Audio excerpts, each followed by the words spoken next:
Hello everyone, मैं Luvkush Upadhyay biology faculty at Dakshina स्वागत करता हूं आप सभी का दक्षिणा ई लर्निंग प्लेटफॉर्म पे।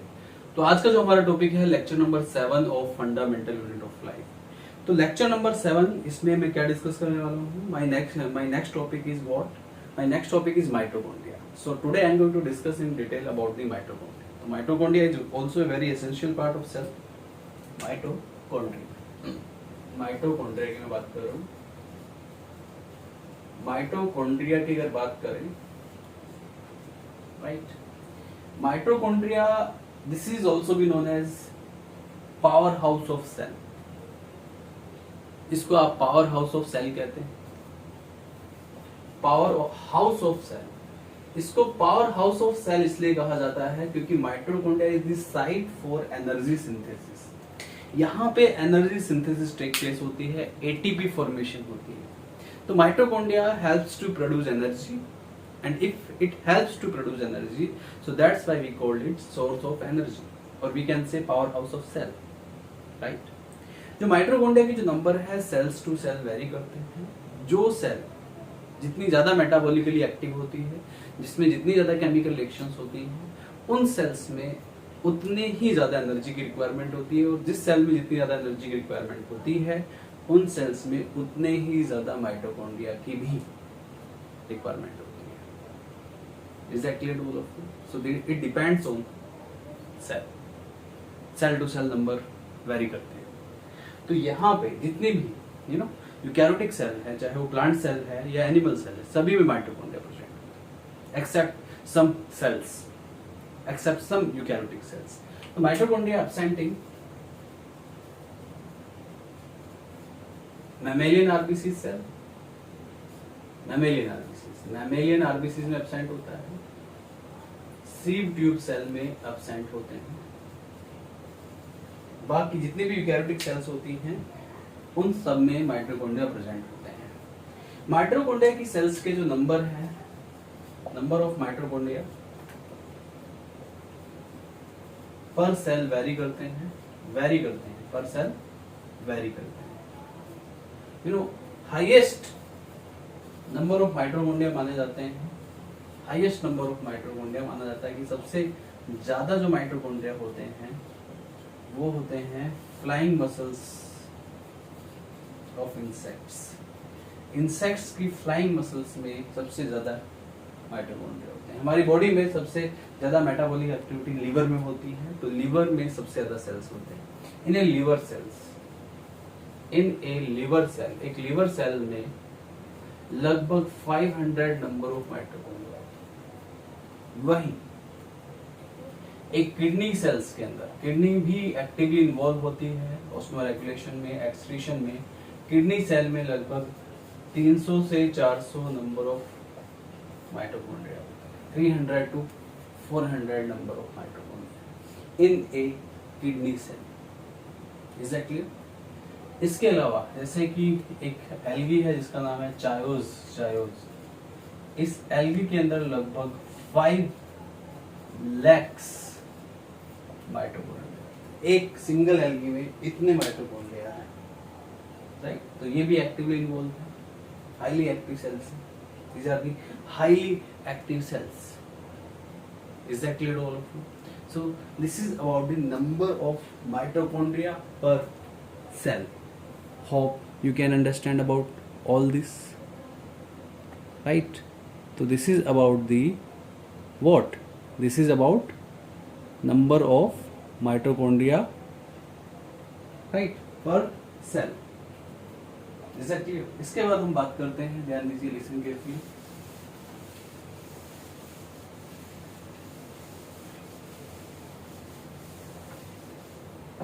स्ट्रक्चर ऑफ माइटोकॉन्ड्रिया को समझना भी बहुत जरूरी है। माइटोकॉन्ड्रिया हेल्प करता है एनर्जी प्रोडक्शन में। So this is important cell organelle, very important cell organelle. Mitochondria एक डबल मेम्ब्रेनस बाउंडेड स्ट्रक्चर है। इसमें डबल मेम्ब्रेन होती है। This is the outer membrane of mitochondria, this is outer membrane of mitochondria. ये mitochondria की outer membrane है। और अगर मैं इनर मेम्ब्रेन ऑफ माइटोकॉन्ड्रिया की बात करूं तो इनर मेम्ब्रेन जो होती है this is present in the folded form. ये फोल्डेड फॉर्म्स में प्रेजेंट होती है inner membrane of mitochondria. This is present in the form of folds and these folds are called cristae. इन folds को आप क्रिस्टी कहते हैं, राइट. आउटर मेम्ब्रेन और इनर मेम्ब्रेन के बीच में स्पेस होता है जिसको आप पेरी माइटोकॉन्ड्रियल स्पेस कहते हैं. What do you call it? Perimitochondrial space. ये यहाँ पे मैट्रिक्स ऑफ माइटोकॉन्ड्रिया है and this matrix of mitochondria consist of DNA. Mitochondria के पास अपना खुद का डीएनए होता है. If mitochondria possess its own DNA, तो इसलिए इसको सेमी ऑटोनोमस सेल ऑर्गेनेल भी कहते हैं. ये खुद से रेप्लिकेट करता है, अपनी मल्टीप्लिकेशन खुद से करता है ना. कुछ साइंटिस्ट इसको सेल विद इन सेल भी कह देते हैं बिकॉज ये इसका खुद का डिवीजन होता है. इसके अलावा मैट्रिक्स के अंदर यहाँ पे आरएनए भी प्रेजेंट होते हैं, राइबोसोम्स भी प्रेजेंट होते हैं. अपनी खुद की मैकेनिज्म है इसके सारे के सारे. This is ribosome. इसके अलावा यहाँ पे क्रिस्टी के एंड्स पे ये आप देख रहे हैं, these are called oxysome. Actual में ये रेस्पिरेटरी एंजाइम्स होते हैं जो कि एटीपी बनाने का काम करते हैं. इनको ऑक्सीसोम कहते हैं या इनको आप F1 पार्टिकल्स भी कह देते हैं. एक साइंटिस्ट थे जिनका नाम था फर्नांडिस. उन्होंने इनको पहली बार डिस्कवर किया, इसलिए इनको आप F1 पार्टिकल भी कहते हैं, right. You can draw throughout the crystal these F1 particles. These are also be known as oxysome. Oxysome भी इनको कहा जाता है. You can say oxysome also to these. So this is about mitochondria structure. Now see next. Now I am going to discuss about all these parts of mitochondria in detail. So listen carefully about this. In all these parts of mitochondria, as I already told you, mitochondria is double membrane bounded structure. This is what? This is the double membrane bounded structure. So there are two membranes, double membrane bounded structure, right? So this is double membrane bounded structure that you call mitochondria because having two membranes, outer membrane and inner membrane. And the inner membrane of mitochondria, the inner membrane of mitochondria, right, is present in folded form. This is present in folded form, and these folded forms are called oxysome. Sorry, not called oxysome. These are called cristae. These are called cristae. As I already discussed in structure of mitochondria, these are called cristae. What you will say then? Cristae, right? So we can call them cristae. Cristae possess what? Cristae, this is the structure, and this structure possess oxysome. Oxysomes are also be known as respiratory enzymes. Oxysomes are respiratory enzymes, also be known as F1 particle. Why you call them F1 particle? Because F for Fernandez. There was a scientist, name was Fernandez, and on behalf of the name of scientist we called them F1 particles. So oxysomes, F1 particles. Even we can say ATPase enzymes, because ATPase enzyme, why you call them ATPase? Because these produce energy. Exactly, these produce energy. So these produce energy, that's why I call ATPase, oxysome, or you can say F1 particles. And now I am going to discuss about matrix of mitochondria. If we talk about the matrix of mitochondria, inside the matrix of mitochondria having its own DNA, RNA, ribosomes, right? It possesses DNA, RNA, ribosomes, and even certain enzymes also. कुछ enzymes भी यहाँ पे possess करते हैं. Matrix of mitochondria, right? Is that clear to all of you? So this is all about mitochondria, and this is the, you can say, this is cell furnace, because it produces energy, powerhouse of cell. Matrix possesses DNA, RNA, and its own enzyme. If its matrix possesses DNA, RNA, own enzyme, and own ribosome, and it can multiplicate even. It can produce its replica. It can undergoes in fission also, right? Mitochondria can produce its multiple copies by the fission mechanism, by the binary fission mechanism. So we can say this organ semi-autonomous cell organ. तो ये जो है, right, mitochondria is what? This is also semi-autonomous cell organelle. ये semi autonomous cell organelle है, right? इसको semi autonomous cell organelle भी इसलिए कहते हैं क्योंकि इसके पास खुद का डीएनए है, खुद का आरएनए है, खुद का ribosome, everything its own. So that's why we call it semi autonomous cell organelle. तो इसको आप सेमी ऑटोनोमस सेल ऑर्गेनल भी कह देते हैं. इसके अलावा, राइट, हाँ, तो ये है माइटोकॉन्ड्रिया की मैट्रिक्स जो होती है उसमें एक साइकिल टेक प्लेस करती है, क्रेब्स साइकिल. ये मैं आपको पहले भी बता चुका हूँ, राइट? ये I already have discuss with you. बात समझ में आ रही है? माइटोकॉन्ड्रिया के अंदर जो राइबोसोम्स होते हैं, जैसे कि प्रोकैरियोटिक सेल के अंदर 70s राइबोसोम होते हैं, यूकैरियोटिक सेल के अंदर 80s राइबोसोम होते हैं, वैसे ही माइटोकॉन्ड्रिया की के अंदर 55s राइबोसोम्स होते हैं. इन माइटोकॉन्ड्रिया में 55s राइबोसोम्स होते हैं, यानी कि 55s इंडिकेट स्वेडबर्ग यूनिट, है ना? इसको आप स्वेडबर्ग यूनिट भी कहते हैं, ठीक है? ये प्रेजेंट होता है यहाँ पे. इसके अलावा माइटोकॉन्ड्रिया के जो मेजर फंक्शंस हैं, फंक्शंस अबाउट द माइटोकॉन्ड्रिया, ये जानना जरूरी है आप लोगों के लिए. पावर हाउस ऑफ सेल कहते हैं, तो एटीपी एनर्जी का प्रोडक्शन होता है. एटीपी एनर्जी प्रोड्यूस होती है यहाँ पे,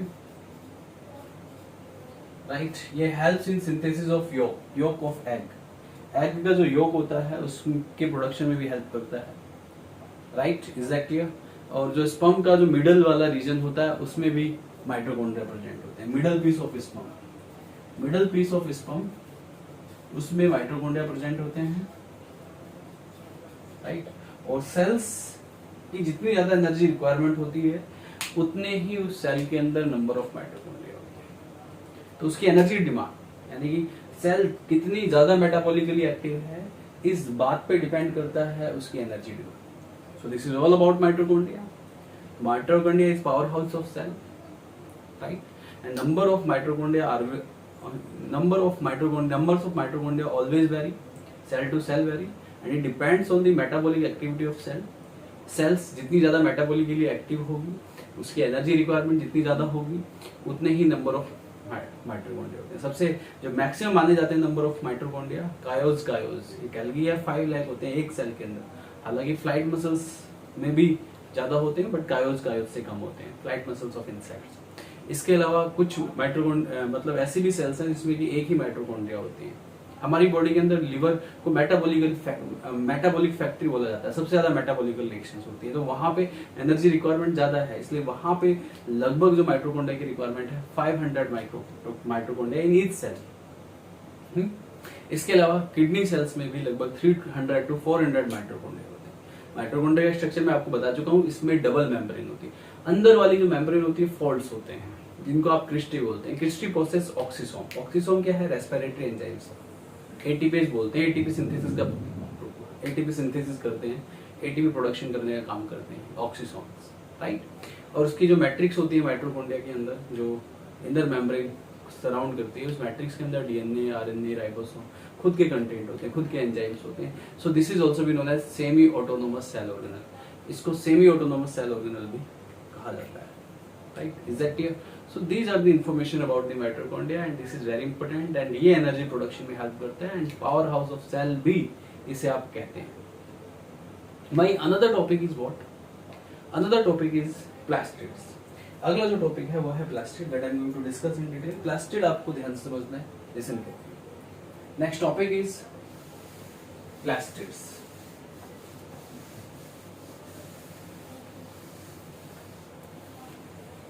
प्लास्टिड की बात करते हैं हम. Now see plastids.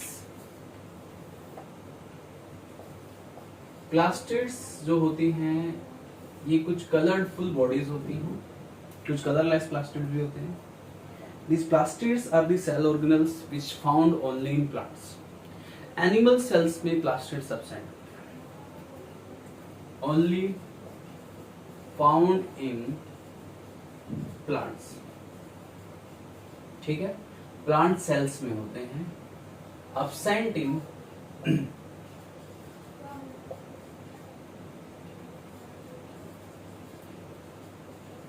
Animal cells, animal cells में ये एब्सेंट होते हैं, राइट।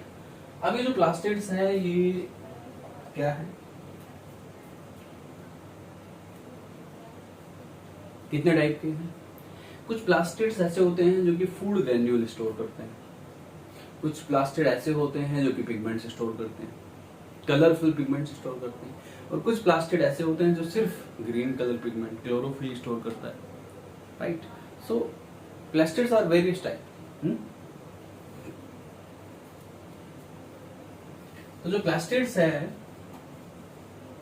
वो मेनली 3 टाइप्स के होते हैं। एक होता है ल्यूकोप्लास्ट, ल्यूकोप्लास्ट जनरली कलरलेस होता है। एक होता है क्रोमोप्लास्ट, क्रोमोप्लास्ट में मल्टीपल कलर होते हैं, कलरफुल होता है, कलर्ड स्ट्रक्चर। एक होता है क्लोरोप्लास्ट, क्लोरोप्लास्ट को सेल किचन भी कहा जाता है, फोटोसिंथेसिस में हेल्प करता है। क्यों? क्योंकि ये ग्रीन कलर होता है। ग्रीन कलर क्यों होता है? क्योंकि इसमें क्लोरोफिल पिगमेंट प्रेजेंट होता है, it possess chlorophyll pigment, that's why this is green colour, right. अब हम इन प्लास्टिड्स की डिटेल में डिस्कस करते हैं। सबसे पहले मैं ल्यूकोप्लास्ट को बोलता हूँ। Leuco means colourless, right. तो ल्यूकोप्लास्ट जो होते हैं ये सिर्फ क्या करते हैं, स्टोर सम फूड ग्रेन्यूल्स। देखिए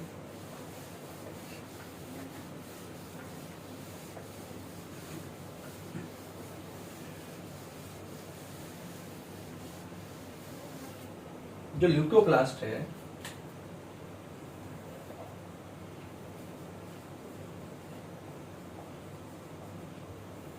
only store some food materials, सिर्फ ये फूड मटेरियल्स स्टोर करते हैं, ठीक है। और ल्यूकोप्लास्ट कितने टाइप के हैं?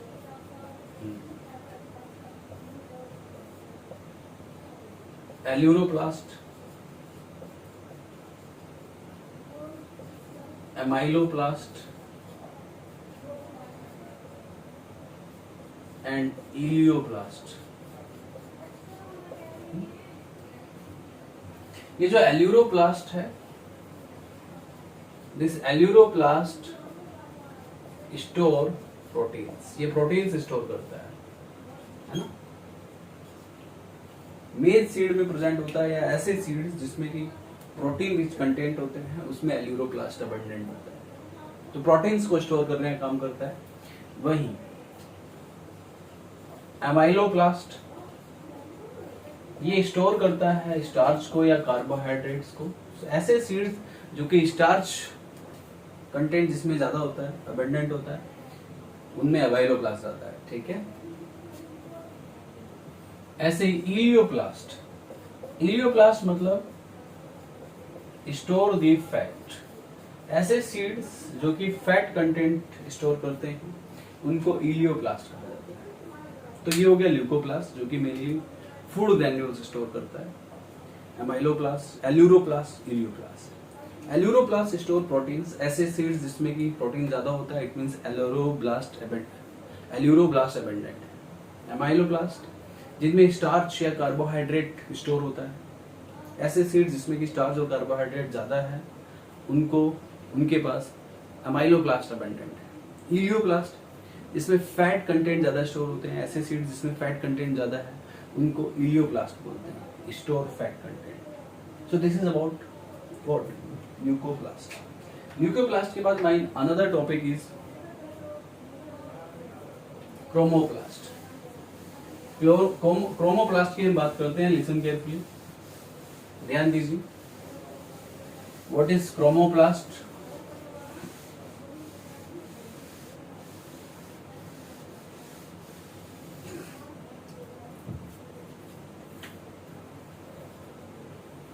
क्रोमोप्लास्ट की अगर मैं बात करूं, जो क्रोमोप्लास्ट हैं mainly found in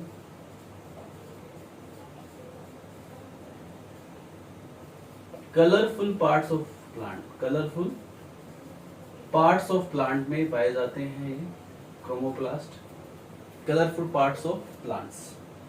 colourful parts of plant के एग्जांपल जैसे कि फ्रूट है, जैसे कि फ्लावर है, ये कलरफुल पार्ट्स हैं, इसमें कि क्रोमोप्लास्ट होता है। क्रोमोप्लास्ट जो है ये क्या करता है, स्टोर दी पिगमेंट्स, इसमें कुछ पिगमेंट्स होते हैं, नॉन ग्रीन पिगमेंट्स, याद रहे नॉन ग्रीन पिगमेंट्स होते हैं मेनली।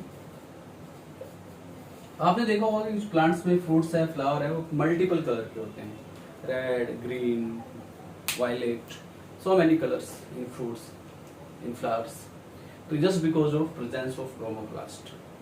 इसमें जो पिगमेंट्स स्टोर होते हैं, जैसे कि कौन कौन से पिगमेंट्स हो सकते हैं ये, जैसे कि एंथोसाइनिन, एंथोसाइनिन एक पिगमेंट है, जैसे कि ब्लू या वायलेट कलर का जो पिगमेंट होता है that is anthocyanin. Carotenoids, carotenoids pigment जो होते हैं येलो, ऑरेंज कलर के होते हैं। ज़ैंथोफिल टिपिकली येलो कलर का होता है ना, राइट। लाइकोपीन जो कि चिल्लीज में होते हैं, रेड चिल्लीज होती है, रेड टोमेटो होते हैं, ये पूरा रेड कलर का पिगमेंट होता है। So there are several kinds of pigments present in chromoplast. The chromoplasts are the plastids which contain several pigments: anthocyanin, carotenoids, xanthophyll, lycopene, so many pigments, right? तो इसी के साथ I already have discussed about mitochondria in my today's lecture, right? Mitochondria बता दिया। इसके अलावा मैंने आपको बता दिया प्लास्टिड्स के बारे में। प्लास्टिड्स जो है 3 टाइप्स के होते हैं, ल्यूकोसाइट, क्रोमोप्लास्ट, ल्यूकोप्लास्ट, क्रोमोप्लास्ट। इसके अलावा क्लोरोप्लास्ट, ल्यूकोप्लास्ट कलरलेस होते हैं, फूड कंटेंट स्टोर करते हैं। क्रोमोप्लास्ट कलरफुल होते हैं, मल्टीपल कलर्स होते हैं, फ्रूट्स में, फ्लावर्स में जो कि मल्टीपल कलर्स दिखाई देते हैं except leaves, non green pigments store करता है। इसके बाद जो हमारा अगला जो टॉपिक है वो है क्लोरोप्लास्ट, जो कि एक that is green colour structure just because of chlorophyll. Chlorophyll की वजह से वो ग्रीन कलर का स्ट्रक्चर होता है ना। So my next topic is chloroplast that I will discuss in my next class. तब तक के लिए thank you very much. Bye bye. Take care.